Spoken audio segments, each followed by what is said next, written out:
All right, throughout his presidency, Barack Obama has vowed to shut down the prison at Guantanamo Bay in Cuba, and this morning he delivered that plan to Congress. The president laying out how he plans to end this chapter of U.S. history. At this point, there are 91 detainees left at Guantanamo Bay. The president's plan involves sending some of them to other countries for those countries to watch over them, then moving the rest, those who cannot be transferred abroad because they have been deemed too dangerous, to prisons and DOD facilities here in the United States. In the announcement, the president anticipated a political fight.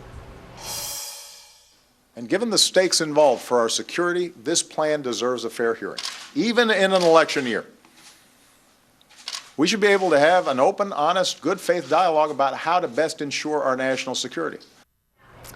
Republicans on the campaign trail immediately chiming in. You'll hear from them in a moment. Also, Kansas Republican Senator Pat Roberts reacted this way. This is what I think of the president's plan to send terrorists to the United States.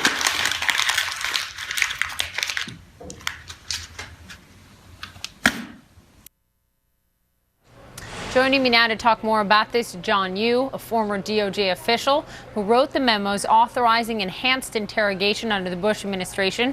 He also helped establish those that were labeled quote unquote enemy combatants and that they could be held at the Guantanamo Bay detention camp. He is now a law professor at Berkeley. He's the editor of the newly released book, Liberty's Nemesis, The Unchecked Expansion of the State. Thank you for being with me. Also with us is Karen Greenberg. She's the director of the Center on National Security at Fordham University Law School. She's also author of The Least Worst Place, Guantanamo's First 100 Days. Thank you both for joining me. Let me begin with you first, Karen. How likely is it that the president will be able to successfully push this through? Look, it's hard to make a prediction. Well, it's been 7 years and he hasn't been able to. I think he's going to be able to do it. I think the timing is right. I think he can get certain people like John McCain on board who have asked for this plan to be submitted. I think he may be able to pull some kind of bipartisan coalition together.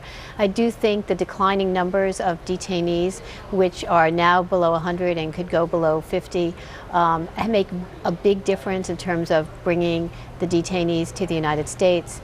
So I think there is a possibility this could happen. And I also think that, as he said today in his speech and repeated several times, he really wants this to happen. And whereas he might have put it aside for other reasons earlier in his presidency, he seems to really want to use his political even President George W. Bush before him wanted it closed. He wanted it closed, but he did not put the process in motion to close it. Look, Bush did pretty well if you think about it. He returned over 500 detainees to places around the globe. So he knew from the beginning that this was going to have to be withered down to a smaller number. All right, so John, to you, I mean, when you look at this plan, being sort of one of the architects of what would enable people to be held there after 9/11, what do you see as the single biggest problem with the plan?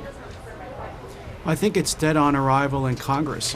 You played the clip of Senator Roberts refusing to go along. I think the majority of the Republicans in the Senate are not going to go along with it, not to mention those in the House. And they've, as you know, have already passed a funding ban prohibiting any of the detainees from being brought into the United States. So President Obama, I think, as a constitutional matter, is free to send any of the detainees abroad to other countries, even though the Defense Department and the intelligence agencies feel about a third of them somehow go back into the fight in one way or the other. But I don't think that he's going to be able to shut the prison down if he's got to bring those remaining 90 or 50 or whatever the last number is back into the United States, where Congress has prohibited all funds from being used to support that process. And John, just to ask you about that, I mean, what we do know is that 3 previously released Gitmo detainees have gone on to join AQAP. That's why they can't return those from Yemen to Yemen. That's the big concern right now. For Americans sitting at home, perhaps in one of the states where these detainees will be transferred, how concerned do you think they should be about radicalizing others, about rejoining the fight? We don't have any data on that, of course, because none of them have been brought back to the United States already. But I'll remind you, one of the reasons this became such a big deal was because the administration wanted to bring the ringleader of the 9/11 attacks, Khalid Sheikh Mohammed, to New York City for a trial and detain him in downtown New York City. And even if they were secure in the facility, you have to be worried that terrorist groups are going to want to try to break them out, are going to try to launch attacks around the facility. What community will want to have that, have that in their neighborhood, no matter whether there's a military base there or a secure prison or not? Karen, to you, here's just one logistical, what seems to me like a big hang up on all of this, and that is the fact that the U.S. military came to Congress in January and said, they are legally prevented from assisting in transferring these detainees up to prisons in the United States because of two bills, the Defense Authorization Bill and the Defense Appropriation Bill, which bar them from doing so, which President Obama signed. Big Correct. roadblock? It's been a roadblock for several years now. It's been part of the National Defense Authorization Act. President Obama, and this is something you might want to ask Professor Yoo about, could reserve the right at the end to exercise commander-in-chief powers and to do what he wants. He may be able to. Some people think he can do that, particularly people who defend commander-in-chief powers, as Professor Yoo has. But I think I want to address this issue of safety. The idea that there would be some kind of terrorist attack against a trial against a known terrorist, is not proven by anything, and it is disproven by the number of terrorism trials we've had in this country. Not only have we tried people responsible for lethal attacks against American citizens around the world, but we have had over 500 prosecutions of terrorists since 9/11, of suspected terrorists since 9/11, most of them convictions. They're serving time, many of them life sentences in Colorado and other places, supermax and maximum security prisons. And one of the points that Obama was trying to make today is that there is a need for the federal courts to step back in here. So the idea that there were some kind of terrorist attack is going to be unleashed by terrorism prosecutions is not been proven out in any way. And so it's not just something that we can foresee. The real reason that New York politicians did not want the trial of Khalid Sheikh Mohammed here had to do with shop owners in the area, as I understand it, who thought that their businesses would be hurt by the amount of presence of security forces. And that's a little different than saying there was a fear of a terrorist attack.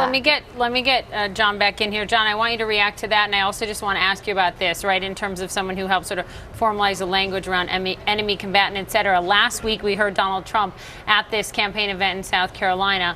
When he was asked about waterboarding, he referred to it as, quote, sort of the least form of torture or the, quote, minimal form. He suggested that the U.S. should and can go beyond waterboarding, use other methods of terror, and he said in that response, quote, torture works. The evidence doesn't point to that. I mean, as you know, when you look at interrogation evidence, it shows that non-torture-based interrogation often proves more effective in getting accurate information.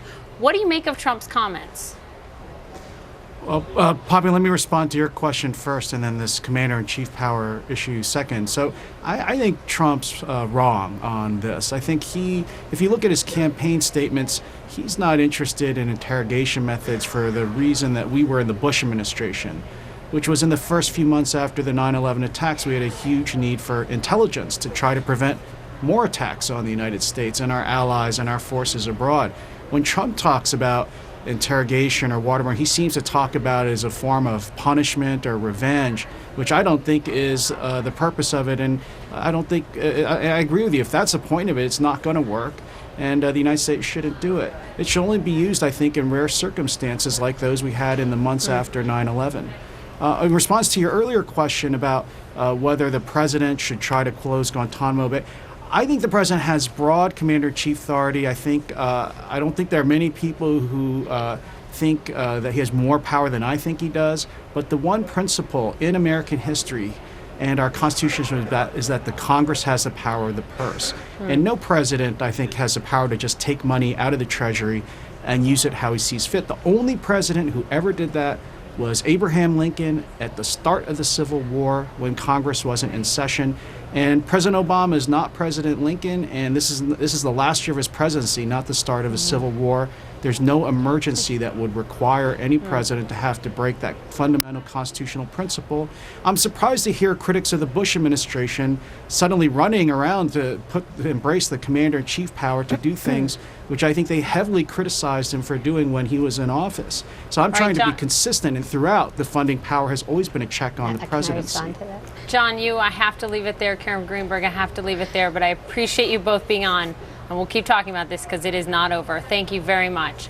Coming up next, GOP presidential candidate Ben Carson says that President Obama was, quote, raised white and just doesn't understand African Americans like he can. What does he mean by that, and why did he say it now? We'll speak with him live about it next.